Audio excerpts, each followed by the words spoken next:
ওম শান্তি 19 জুন 2020 প্ৰাতঃ মুৰলী। আজি বাবাৰ মহাবাক্য।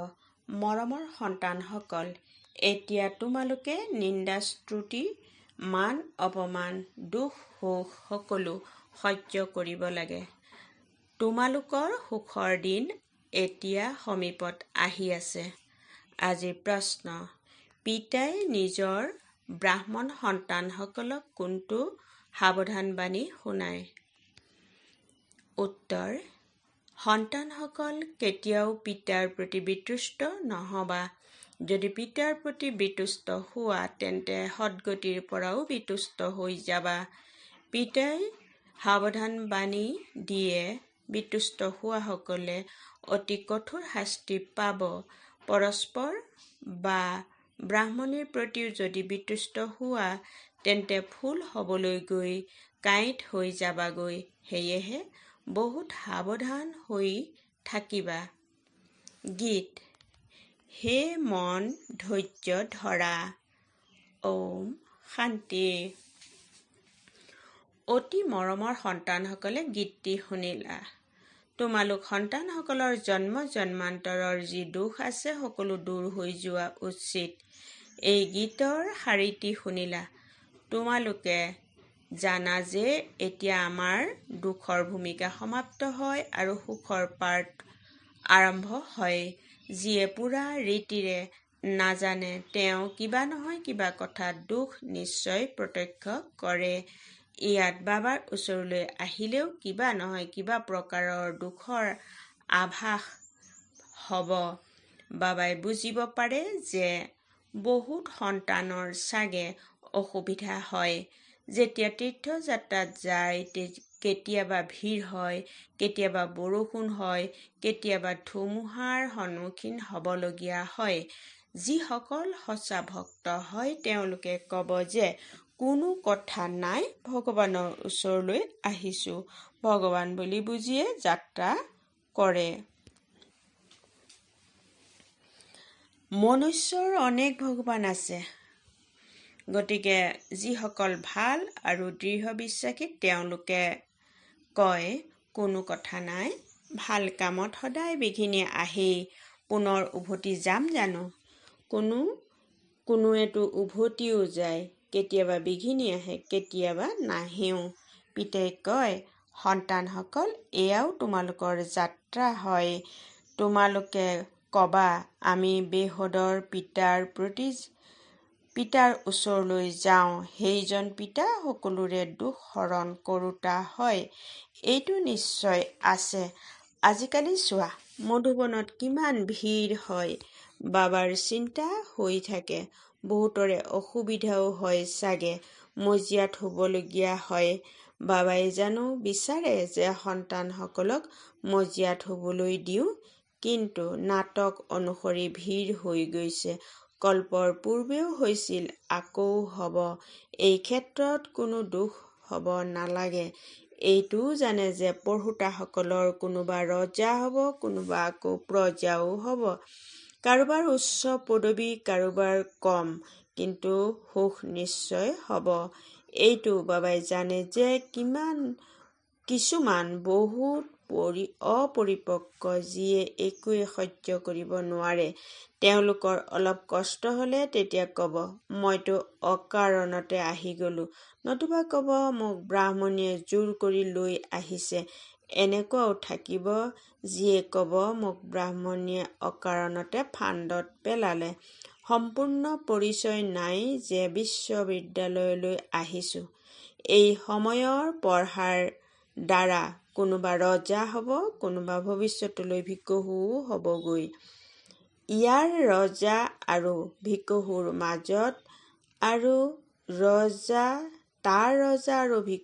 মাজত ৰাতি দিনৰ পাৰ্থক্য থাকে। ইয়াৰ ৰজাও দুখী আৰু ভিকহুও দুখী, তাত দুয়ো সুখী হৈ থাকে। ইয়াততো হয়েই পতিত বিকাৰী সৃষ্টি। বাবাই বুজায়, যদিও কাৰোবাৰ বহুত ধন আছে, এই ধন সম্পত্তি সকলো মাটিত মিলি যাব। এই শৰীৰো নাশ হৈ যাব, আত্মাটো মাটিত মিলি নাযায়। বিৰলাৰ দৰে কিমান ডাঙৰ ডাঙৰ চহকী লোক আছে, কিন্তু তেওঁলোকে কি জানে যে এতিয়া এই পুৰণি সৃষ্টি পৰিৱৰ্তন হৈ আছে? জনা হ'লে ততালিকে ইয়ালৈ আহি গ'লহেঁতেন। এনেকৈ কয় যে ইয়ালৈ ভগৱান আহিছে, তথাপিও যাবনো ক'লৈ? পিতাৰ বাহিৰে অন্য কাৰো দ্বাৰা সদ্গতি পাব নোৱাৰে। যদি কোনোবা বিতুষ্ট হৈ যায়, তেতিয়া কোৱা হ'ব যে তেওঁ সদ্গতিৰ প্ৰতি বিতুষ্ট হৈ গ'ল। এনেকৈ বহুত বিতুষ্ট হৈ থাকিব, অৱনমিত হৈ থাকিব। আশ্চৰ্যজনকভাৱে শুনিব, নিশ্চয়ো হ'ব। কোনোৱেতো বুজি পায় যে যথাযথ ইয়াৰ বাহিৰে অন্য কোনো ৰাস্তা নাই। ইয়াৰ দ্বাৰাতো সুখ আৰু শান্তিৰ উত্তৰাধিকাৰ পোৱা যাব। ইয়াৰ অবিহনে সুখ শাস্তি পোৱা অসম্ভৱ। যেতিয়া ধন বহুত থাকিব তেতিয়া সুখ পাব। ধন থাকিলেহে সুখ হয়, নহয় জানো? তাত অৰ্থাৎ মূল বতনততো আত্মাসকল শান্তিত বহি থাকে। কোনোৱে কয়, মোৰ ভূমিকা নাথাকিলে তেতিয়া মই সদায় তাতেই থাকিলোহেঁতেন। কিন্তু এনেকৈ ক'লেই হ'ব জানো? সন্তানসকলক বুজোৱা হৈছে, এইখন পূৰ্ব নিৰ্ধাৰিত খেল।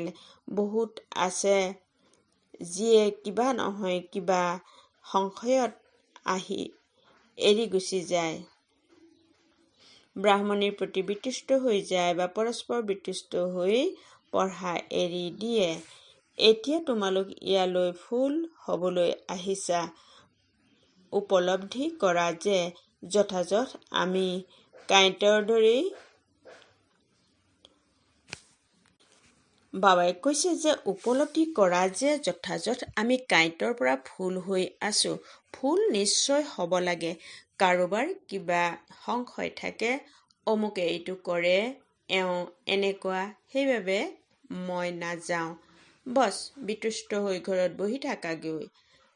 পিতাই কয়, বাকী সকলোৰে প্ৰতি লাগিলে বিতুষ্ট হোৱা, কিন্তু এজন পিতাৰ প্ৰতি কেতিয়াও বিতুষ্ট নহবা। বাবাই সাৱধান কৰি দিয়ে, শাস্তি বৰ কঠোৰ হয়। আনকি গৰ্ভতো শাস্তি পোৱা যায়। সকলোবোৰ সাক্ষাৎকাৰ কৰায়। সাক্ষাৎকাৰ নকৰোৱাকৈ শাস্তি পাব নোৱাৰে। ইয়াৰো সাক্ষাৎকাৰ হ'ব। তোমালোকে পঢ়ি পঢ়ি পৰস্পৰ হাই কাজিয়া কৰি বিতুষ্ট হৈ পঢ়িবলৈ এৰি দিছিলা। তোমালোক সন্তানসকলে বুজি পোৱা যে আমি পিতাৰ পৰা পঢ়িব লাগে। পঢ়া কেতিয়াও এৰিব নালাগে। তোমালোকে ইয়াত মনুষ্যৰ পৰা দেৱতা হ'বলৈকে পঢ়া। এনেহেন উচ্চতকৈ উচ্চ পিতাৰ ওচৰত তোমালোক সাক্ষাৎ কৰিবলৈ আহা। কেতিয়াবা বেছিকৈ আহি যায়। ড্ৰামা অনুসৰি কিছু কষ্ট হৈ যায়।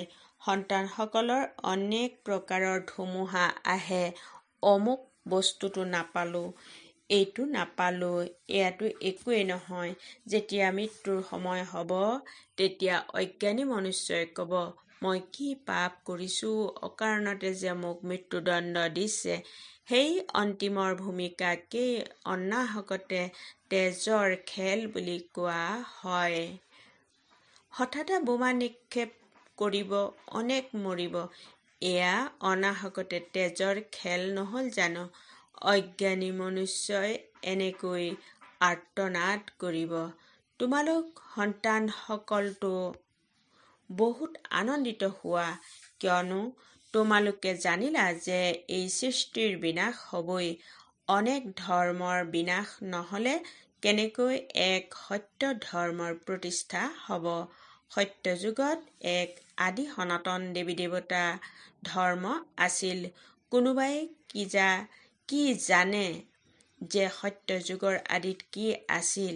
এয়া হৈছে পুৰুষোত্তম সংগম যুগ। পিতা আহিছেই সকলোকে পুৰুষোত্তম কৰি তুলিবলৈ। সকলোৰে পিতা নহয় জানো? ড্ৰামাকতো তোমালোকে জানি গলা সকলোৱেতো সত্য যুগত নাহিব। ইমান কোটি কোটি আত্মা সত্য যুগত জানো আহিব? এয়া হ'ল বিস্তাৰিত কথা। বহুত কন্যা সন্তান আছে যিয়ে একোৱে বুজি নাপায়, ভক্তি মাৰ্গত অভ্যস্ত হৈ গৈছে, জ্ঞান বুদ্ধিত ধাৰণ হ'ব নোৱাৰে, ভক্তি কৰাৰ অভ্যাস হৈ গৈছে। এনেকৈ কয় যে ভগৱানে কি কৰিব নোৱাৰে, মৃতককো জীয়াই তুলিব পাৰে। বাবাৰ ওচৰলৈ আহে এনেকৈ কয় যে অমুক মানুহজনে মৃতককো জীয়াই তুলিলে, তেন্তে ভগৱানে জানো কৰিব নোৱাৰে? কোনোবাই ভাল কাম কৰিলে তেওঁৰ মহিমা গাবলৈ লাগি যায়, তেতিয়া তেওঁৰ হাজাৰ হাজাৰ অনুগামী হৈ যাব। তোমালোকৰ ওচৰলৈতো বহুত কম সংখ্যক আহে, ভগৱানে পঢ়ায়, তেনেস্থলত ইমান কম সংখ্যক কিয়? এনেকৈ বহুতে কয়, হেৰ' ইয়াততো মৰিবলগীয়া হয়। ভক্তি মাৰ্গত হৈছে শ্ৰৱণ ৰস। বৰ জাকজমকতাৰে গীতা শুনাই, ভক্তসকলে শুনে। ইয়াত শ্ৰৱণ ৰসৰ কথা নাই। তোমালোকক কেৱল কোৱা হয় যে পিতাক স্মৰণ কৰা। গীতাতো এই মন্মনা ভৱ শব্দটি আছে। পিতাক স্মৰণ কৰা, তেতিয়া বিকৰ্ম বিনাশ হ'ব।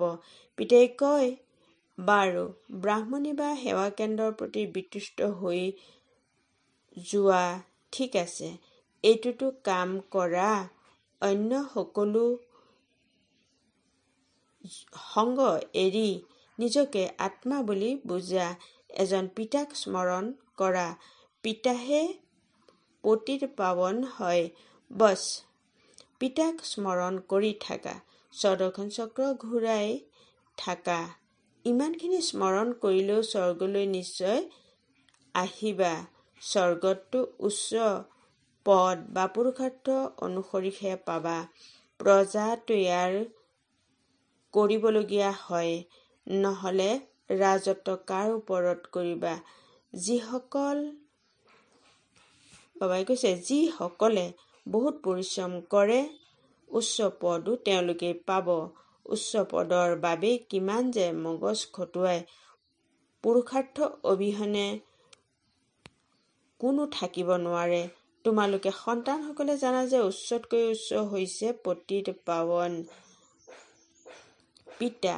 মনুষ্যই মহিমা যদিও গায়, কিন্তু অৰ্থ বুজি নাপায়।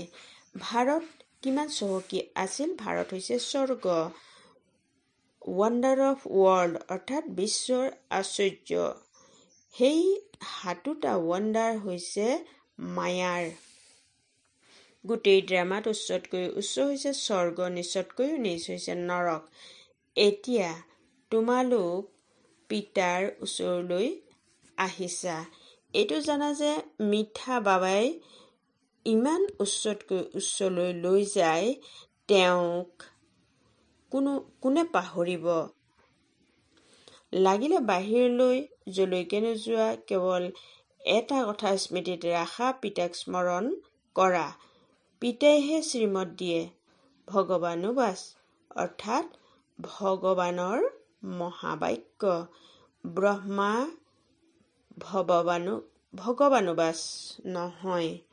বেহুদৰ পিতাই সন্তানসকলক সোধে, সন্তানসকল, মই তোমালোকক ইমান চহকী কৰি গ'লো, আকৌ তোমালোকৰ দুৰ্গতি কেনেকৈ হ'ল? কিন্তু এনেকৈ শুনে যেন একো বুজি নাপায়। সেয়েহে সন্তানসকলৰ কিছু অসুবিধা হয়।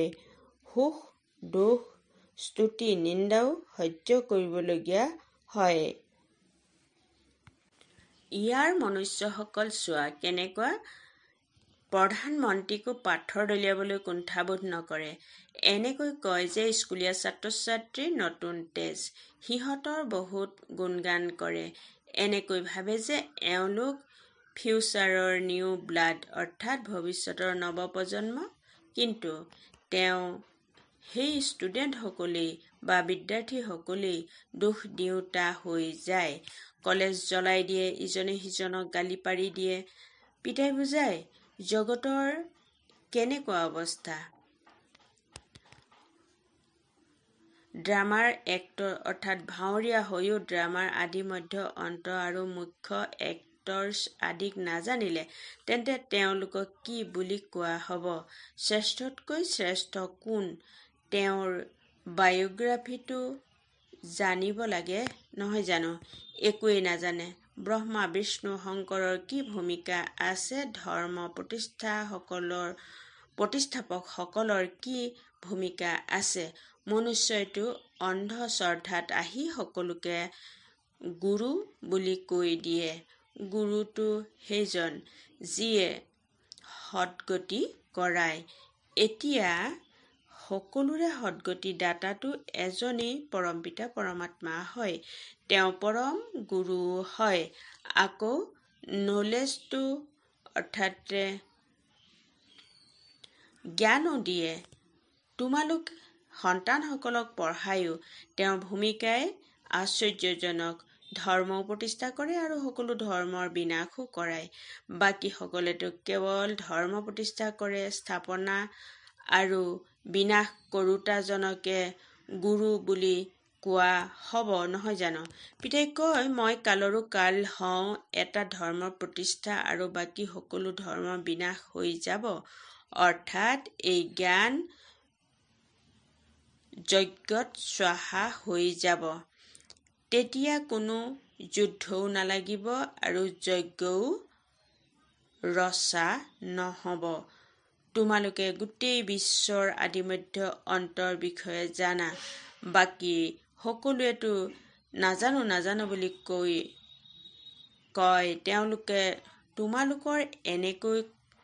তোমালোকে এনেকৈ ক'বা যে জানো। পিতাৰ বাহিৰে অন্য কোনেও বুজাব নোৱাৰে। গতিকে তোমালোক সন্তানসকল বহুত আনন্দিত হ'ব লাগে। কিন্তু মায়াই এনেকৈ বিৰুদ্ধাচৰণ কৰে যে স্মৃতিতেই পাহৰাই দিয়ে। তোমালোক সন্তানসকলে দুখ সুখ মান অপমান সহ্য কৰিব লাগে। এনেতো ইয়াত কোনো অপমান কৰা নহয়। আদি সনাতন যদি কিবা কথা থাকে তেন্তে পিতাক জনাব লাগে। ৰিপৰ্ট নকৰিলে ডাঙৰ পাপ হৈ যায়। পিতাক শুনালে তৎক্ষণাৎ তেওঁ সাৱধান কৰি দিব। এই চাৰ্জনৰ পৰা লুকুৱাব নালাগে। তেওঁ অতি শ্ৰেষ্ঠ চাৰ্জন হয়।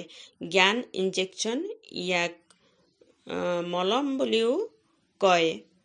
অঞ্জনক জ্ঞান কাজল বুলিও কোৱা হয়।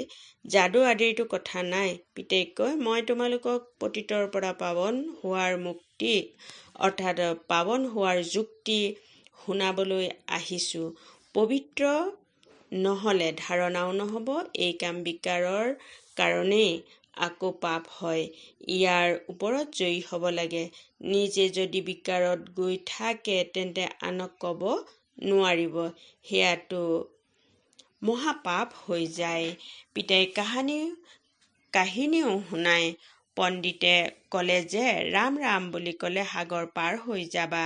মনুষ্যই ভাবে যে পানীৰ সাগৰ। যেনেকৈ আকাশৰ অন্ত নাই তেনেকৈ সাগৰৰো অন্ত পাব নোৱাৰে। ব্ৰহ্মত মহাতত্বৰো অন্ত নাই। ইয়াত মনুষ্যই অন্ত পাবৰ বাবে পুৰুষাৰ্থ কৰে।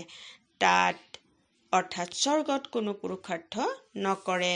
ইয়াত যিমান দূৰলৈকে নাযাওক পুনৰ ঘূৰি আহে। পেট্ৰলেই যদি নাথাকে তেন্তে আহিব কেনেকৈ? এয়া হৈছে বৈজ্ঞানিকসকলৰ অতি সংস্কাৰৰ যাৰ দ্বাৰা বিনাশ কৰি দিয়ে। উৰাজাহাজৰ পৰা সুখো আছে আকৌ তাৰ পৰা অতি দুখো আছে। ভাল বাৰু। অতি মৰমৰ কল্পৰ পাছত পুনৰাই লগ পোৱা সন্তানসকলৰ প্ৰতি মাতা পিতা বাপদাদাৰ স্নেহপূৰ্ণ স্মৰণ আৰু সুপ্ৰভাত। আত্মিক পিতাৰ আত্মিক সন্তানসকলক নমস্কাৰ। ধাৰণাৰ বাবে মুখ্য সাৰ নম্বৰ 1 কোনো কাৰণতে পঢ়া এৰিব নালাগে। শাস্তি অতি কঠোৰ, তাৰ পৰা ৰক্ষা পাবলৈ অন্য সকলো সংগ ত্যাগ কৰি এজন পিতাক স্মৰণ কৰিব লাগে। বিতৃষ্ট হ'ব নালাগে। নম্বৰ 2, জ্ঞান ইনজেকশ্যন অৰ্থাৎ বেজী দিওঁতা বা অঞ্জন লগাওঁতা এজন পিতাই হয়। সেই অবিনাশী চিকিৎসকৰ পৰা কোনো কথা লুকুৱাব নালাগে। পিতাক শুনালে ততালিকে সাৱধান কৰি দিয়ে।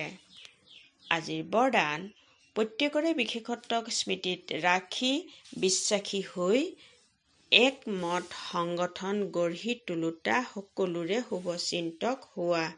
বহলাই এনেদৰে কোৱা হৈছে: ড্ৰামা অনুসৰি প্ৰত্যেকে কিবা নহয় কিবা বিশেষত্ব অৱশ্যে প্ৰাপ্ত কৰিছে। সেই বিশেষত্বক কাৰ্যত ব্যৱহাৰ কৰা তথা আনৰ বিশেষত্বক চোৱা। ইজনে সিজনৰ প্ৰতি বিশ্বাসী হৈ থাকা। তেতিয়া তোমালোকৰ কথাৰ ভাৱ পৰিৱৰ্তন হৈ যাব। যেতিয়া প্ৰত্যেকৰে বিশেষত্বক চাবা তেতিয়া অনেক হোৱা স্বত্বেও এক দেখা দিব। এক মত সংগঠন হৈ যাব। কোনোবাই কাৰোবাৰ গ্লানিৰ কথা শুনালে তোমালোকে সমৰ্থন জনোৱাৰ পৰিৱৰ্তে শুনাওতাজনৰ ৰূপ পৰিৱৰ্তন কৰি দিয়া। তেতিয়া শুভচিন্তক বুলি কোৱা হ'ব। শ্লোগান: শ্ৰেষ্ঠ সংকল্পৰ খাজনাই হৈছে শ্ৰেষ্ঠ প্ৰাৰব্ধ বা ব্ৰাহ্মণ জীৱনৰ আধাৰ। ওম শান্তি।